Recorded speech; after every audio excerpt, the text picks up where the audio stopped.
onto Sunday Night Football, where the Chargers head to Heinz Field to face the Steelers. We got another primetime matchup in our house. Touchdown! While we celebrate the greats of the past, two former first-round picks lead their team into an important AFC battle. That is a special draft class, especially with the level that we're seeing Ben playing this season and Phillip Rivers.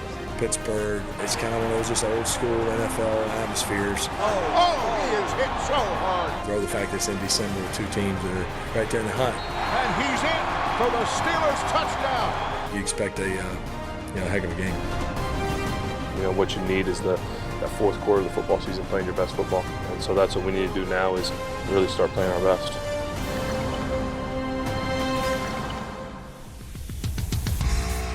Tonight on the Mike Tomlin Show, we get you ready for Sunday Night Football as Phillip Rivers and the 8-3 LA Chargers visit Heinz Field. What does it take to feed the big guys up front? We dine with the offensive line. And we're celebrating Super Bowls 13 and 43 this weekend. Hear the stories from some of the men who were there. All of that and so much more as the Mike Tomlin Show starts right now. Here we go. This pass is caught, and that's a touchdown. That's the way to work. Come on. He's hit that sack. The Steelers win the football game. Let's go. Come get it. You know what it is. This one is in the history books. Here we go. The Mike Tomlin Show is presented by 84 Lumber. Hello and welcome to a brand new edition of the Mike Tomlin Show. I'm Missy Matthews. There's no doubt that last week's game in Denver was an exciting one. Between Juju's second 97-yard touchdown of his career and Alejandro Villanueva's first catch and touchdown of his career off of a fake field goal, no less, it's still quite hard to imagine that the Steelers lost that game. But looking back at it, Xavier Grimble's fumble into the end zone on the first play of the second quarter was a red flag for how the rest of the game would end up going for Pittsburgh. In his post-game press conference, Coach Mike Tomlin pointed directly at the -4 turnover ratio as the death knell for his team. They are -7 on the season, so it's clearly an area that needs some improvement. Bob Pompiani is with Coach to talk about last week's disappointing loss to the Broncos. All right, Missy, thanks very much. Steelers getting ready for a big game coming up. They're all big now. We're in that stretch of the season. But Coach Tomlin is here to talk about last week. And statistically, he won just about every category except the one that dictated the outcome of the game, and that was turnovers. And you talked about that when you went back to look at this game. Still, that's the number one overall reason? It is, and not only in this game and not only for our offense. It's for both sides of the football, and really it's over the last two quarters. Save that turnover that we got on the last play of the game in Jacksonville, we've played 8 quarters of football where we haven't created turnovers. And we also play 8 quarters of football offensively where we've turned the ball over some. Thankfully, we were able to get out of Jacksonville and able to overcome it. We weren't able to overcome it in Denver. So we're doing some good things on defense and creating negativity. We're sacking the quarterback and things of that nature. We're not getting enough footballs that naturally go with some of those things. I want to ask you about the goal line at the end. Looking back, would you have changed your mind about some of those play calls? In other words, just pound it in because how close you were? No, to be quite honest with you. We had some run pass options there on 2 of those plays. So the box was such that you throw the ball. And in those instances, that's what we want to do. We want to give Ben options because options, particularly at a veteran quarterback, is good in those circumstances. It limits the defense's opportunities to be right. So I'm very comfortable with the play selection. I'm not comfortable with our ability to execute or our inability to execute. And some of that, you have to give credit to the Denver Broncos, man. They stood up in a big moment. There were some tremendous plays in this game. I want to get into what is part of your preparation for calling a fake field goal. Obviously, you have that play available to you. Was there something you saw? And what goes into making that call at that particular time? First and foremost, I'd be remiss if I didn't talk about the execution of it. Anytime you have guys doing something outside their wheelhouse, you must pay respect to that. And to have Boz throwing and Al catching, regardless of how much Al talks about his hands, that's outside of his wheelhouse. You got to rep it. And so we've repped that play significantly for a number of weeks and got to a level of comfort with their execution in those areas. And then the next thing is being in a circumstance where it's advantageous and against an opponent where you're comfortable with the looks. So all of those things kind of come together, but you're not having the discussion until you rep it out over an extended period of time and give those guys an opportunity to perfect the task that you're asking them to do outside of their wheelhouse. And of course, Alejandro Villanueva was a tight end at Army, and he does have good hands from what I looked at. The stats indicate every time he's throwing the ball, he catches it. Might you use him more now? Let's not get carried away. He's got good hands relative to other tackles. It's the Chargers coming into town.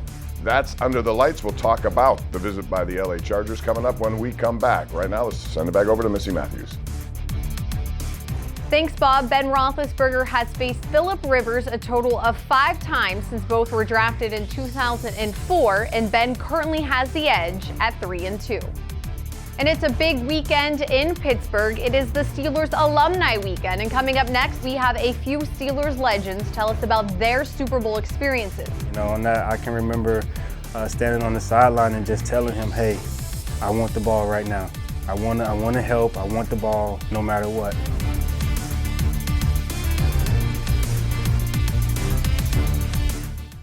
The Steelers' official mobile app brings your game day experience to a whole new level. The app features a new game center full of stats, drive charts, and video highlights. Following the game, watch live press conferences and video interviews. Download the Steelers' official mobile app for free today.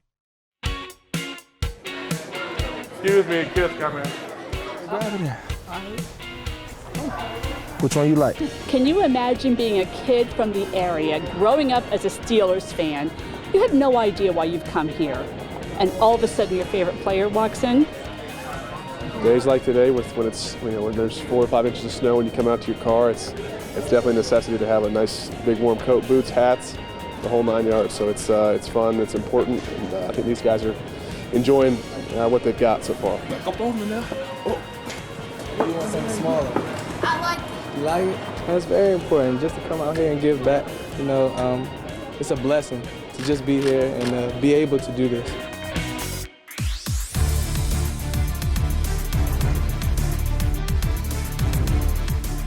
Just wrapping up about an hour ago was the annual Alumni Dinner held at Heinz Field. The dinner kicked off this year's special weekend, honoring the anniversaries of Super Bowl XIII and 43.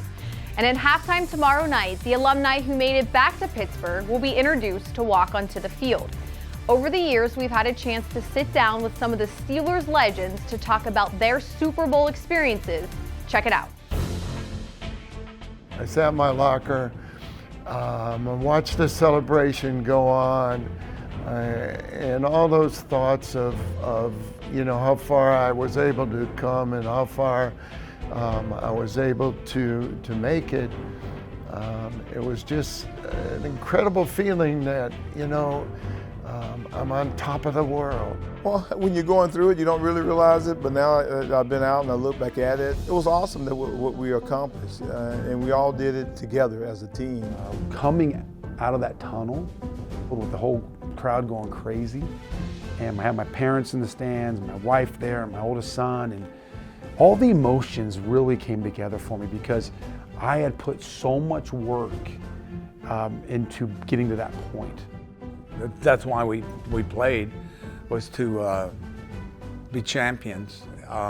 The most exciting moment was right after when they presented the Vince Lombardi Trophy to Mr. Rooney. Those Super Bowl catches certainly stand out. Made a touchdown catch kind of late in the game. In the last 2 minutes of the game, that stands out in my mind. Oh, that's all thanks to Ben. And that I can remember standing on the sideline and just telling him, "Hey, I want the ball right now. I want to help. I want the ball no matter what." It was the people, the players, and a lot of the coaches too. We had great coaches, but we had players who really wanted to excel and they wanted to achieve. Then we had somebody like Chuck Noll who, he kept pushing us to be the very best. You always dream about playing in a Super Bowl, but you never dream about playing in multiple Super Bowls. It's always just, you just want to get there one time and have that on your resume, but to do it twice and you know, to have 2 championships is just an unbelievable feeling. Standing on the sideline with, we got the ball and the clock's ticking away, and I'm looking at LC, Dwight, and Ernie, and that was just about the best feeling I ever had. And our history, all in the same mix. There's plenty more coming up on the Mike Tomlin Show. Up next, Philip Rivers brings his air attack to Heinz Field for Sunday Night Football. And Joey Bosa, the vaunted pass rusher, is back from injury. Coach tells us what to expect. Don't go anywhere. Heinz Field, baby, let's go. This fall, we're hosting a few get-togethers at Heinz Field. Touchdown, Antonio Brown. How did he do that? Here's a big rush, and that is Cam Hayward with yet another. Come on by and join 68,000 of your closest friends. Touchdown, Juju Smith-Schuster. The Steelers win the football game, and what a game. For ticket information, visit Steelers.com.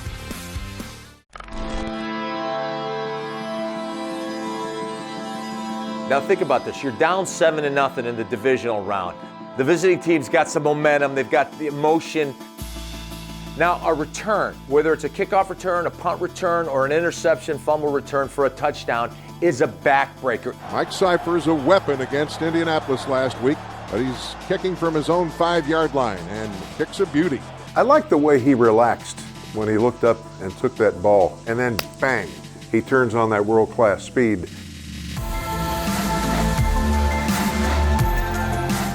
Up the sideline, 20, 25, jumps over a man at the 10, into the end zone for the Pittsburgh touchdown, Santonio Holmes. He takes it 68 yards. The Mike Tomlin Show is presented by 84 Lumber. The Los Angeles Chargers are a hungry team, and at 8-3, they're poised to make a run at the playoffs for the first time since 2013. For a quarterback who has put together impressive seasons, Philip Rivers is arguably playing some of his best football of his 15 years in the league. He has been a model of consistency during those seasons, even having to play for 5 different offensive coordinators and 4 different head coaches. It appears that Rivers has bought into what second-year head coach Anthony Lynn is selling, a culture change. Lynn set out to strengthen the Chargers locker room from within, creating a brotherhood mentality and keeping success in perspective. If that sounds familiar, well, it should. Let's head back over to Bob and Coach to discuss the Chargers. Hi, Missy, thanks. It's now the LA Chargers. I'm getting used to saying that more and more, even though it's harder to do, against the Steelers on Sunday night.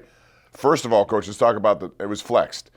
Does that give LA a better opportunity, given the fact that their body should be a little bit more acclimated going west to east? To be honest with you, I hadn't thought about it at all. I waste very little time worrying about some of those variables, man. We're just going to show up and play whenever the game is scheduled to be played. And it's a night game at Heinz Field. Everybody loves those situations.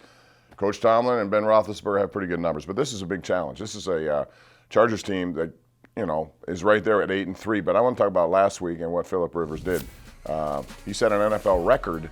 He can do it in a lot of different ways, from short to medium to long passes. What do you have to do with him? You got to be sound first and foremost. Whatever it is you do, you better be ready to work to minimize the weaknesses in the concept. This guy has so much autonomy at the line of scrimmage. They get to the line of scrimmage with a sufficient amount of time that he's able to survey defenses at times and put them in premium plays. And he probably does that better than anyone on the planet, and it's reflected in a lot of ways. It's reflected in his completion total a week ago. It's also reflected in their yards per play on 1st and 10 football. They average 7 yards a play. I think they're 2 in the NFL to the Rams in terms of yards gained on first down, 7.06. And that just speaks to they're never in bad concepts. There's never negativity. If you got him in a potentially bad run, he's going to check out of it, for instance. The autonomy that he has, and particularly at the line of scrimmage, minimizes any potential for negativity, and I think that's what makes them so dangerous. They have to endure a big loss. Melvin Gordon is going to be out for this game, and he hurt an MCL on kind of a reverse. Does that make it easier? Or they have guys who are going to step up as well, and sometimes those guys get opportunities and they run with it. You know, oftentimes we talk about we're excited about our backups having an opportunity to ascend and show what they're capable of, and we talk quite openly about it. You know, Matt Filer and the quality play that he's given us. Chooks, I'd be remiss if I didn't mention the quality play that Chooks gave us just this past week in Denver versus a formidable rush tandem. So I'm sure they feel the same way. They got capable professional men, and I know that that's the approach that we take when we're playing with somebody in place of another. Joey Bosa returned last week. He had a sack. You just came off a game where you saw two of the better ones in the game. Talk about Joey Bosa and what he means to their defense. You know, it's kind of like AFC West football. You know, I'm kind of getting acclimated to it. You're playing Kansas City, and you got to deal with the likes of D Ford and company in terms of the rushmen. In Denver, obviously, it's Von Miller and Bradley Chubb. And now we're facing an equally formidable tandem in Bosa and Ingram. They like their rushers in the AFC West. This tandem is for real. We're proceeding with the assumption that Bosa is full strength. Us doing anything offensively, I think, starts with working to minimize the impact of those two on the game. They're capable of creating a lot of negativity. Getting back to what you said about Chooks, because we didn't have time in the first segment to talk about it, but that was a pretty good performance that you saw for a guy who never played before. I know you guys were high on him when you drafted him. Did he exceed your expectations for that game against Von Miller? Not really, to be quite honest with you. We're blessed with quality tackle depth. We've known that. He's shown signs of that even through the preseason, and you know that's why we've carried the number of people that we've carried at that position. A lot of teams in the NFL have 3 tackles on their team. Obviously, we carry more than that. We like our tackles. We got 4.5. Matt Filer is guard and tackle capable, along with Zach Banner and Chooks. So we got unique depth at that position, and I think that depth has been on display and much needed. Should be a great game on Sunday night under the lights at Heinz Field. We'll get a final word from Coach Tomlin when we come back a little later in the broadcast. Missy, back over to you. Thanks, Bob. Yeah, Chooks really did play well given the circumstances. His is yet another success story coming out of that O-line room. And speaking of the Hogs up front, when we come back, we'll go inside their meeting room for lunch and get to know the guys a little better. All right, now this is mass consumption right in front of me. That's like the size of that's like a small prairie mammal you're consuming right there. All right. The league considers rule changes annually. We want to keep the game competitively fair, and we just want to make the game as safe as we can make it. Recently, we expanded the horse collar tackle rule to not only include inside the collar, but outside the collar. Guys were being injured, so we expanded that rule. You talk to the players about why the rule is being changed, but then you also talk to your coaches about how it might change our instruction. You know, the game is evolving, and it's evolving for the better. On Wednesday, another donation from players and the matching commitment from the Steelers organization was made as part of the Steelers Social Justice Grant Program. A group of players led by Ben Roethlisberger, Ryan Shazier, and Stephon Tuitt were on hand to deliver a check for almost $30,000 to the Mel Blount Youth Home.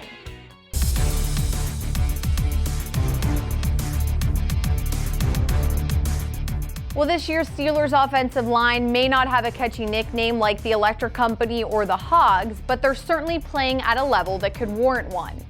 Big Ben always tells the team that they go as the O-line goes, so we wanted to get to know the personalities of those men up front when the pads are off.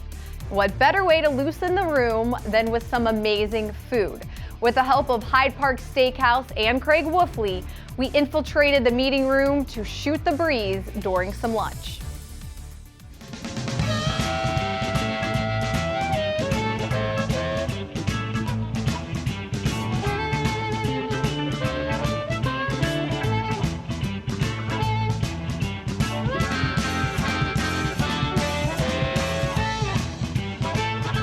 Brought Hyde Park to you. Come on. Wow. This is our 22-ounce prime ribeye. We have some shrimp cocktail.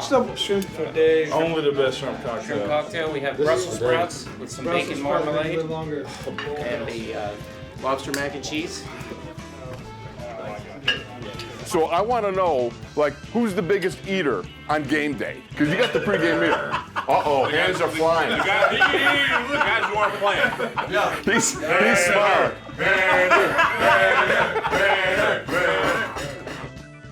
Who's the quietest guys amongst you as you're eating your pregame?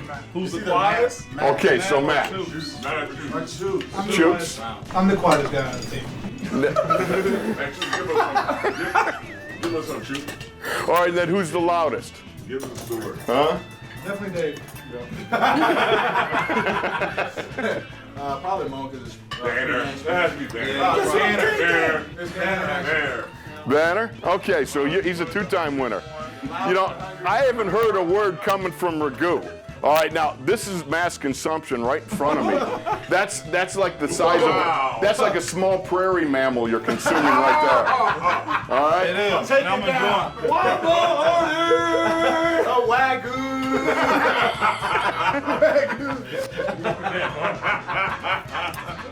Who gets so tense they can't eat before a game? Anybody? Al when he's stressing about a DN.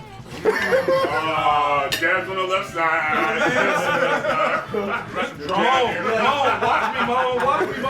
Hey, they got some people over there, Dave. Left side, got a lot of people. So true confession says Al is a little bit high-strung, huh? Yeah. Coach, you want to join in and discuss the habits of the way these guys eat? Adios, fellas. RJ, no way.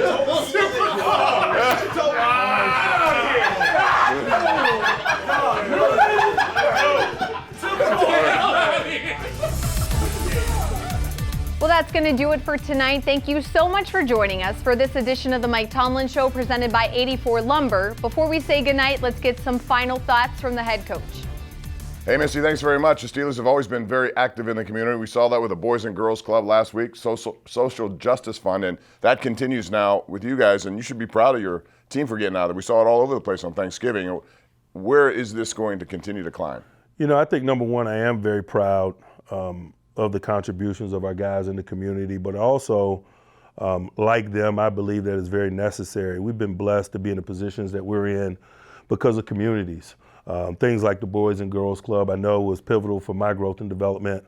I was a kid, a single-parent kid whose mom worked and couldn't afford daycare, and the Boys and Girls Club was daycare during the summer when we weren't in school. Membership was $2 for the summer, you know, and she dropped me off on the way to work and picked me up on the way home from work. And man, what great activities and friendships and things I was able to enjoy there. So I'm a contributor to the Boys and Girls Club. My sons are highly involved in the Boys and Girls Club here locally. Our guys share those same stories. It's appropriate, and we're glad to do it. It's a tremendous thing done by the Pittsburgh Steelers out in the community. Community will be big time tomorrow at Heinz Field for the Chargers and the Steelers. We'll get you started in the morning, 11:30 a.m. with our pregame show. Coach, best of luck to you. Thank you for your time. Thank you. That's going to do it for the Mike Tomlin Show. For Missy Matthews and Coach Tomlin, I'm Bob Pompiani. Thanks for joining us. We'll be back at you next Saturday at 11:35. Have a good week.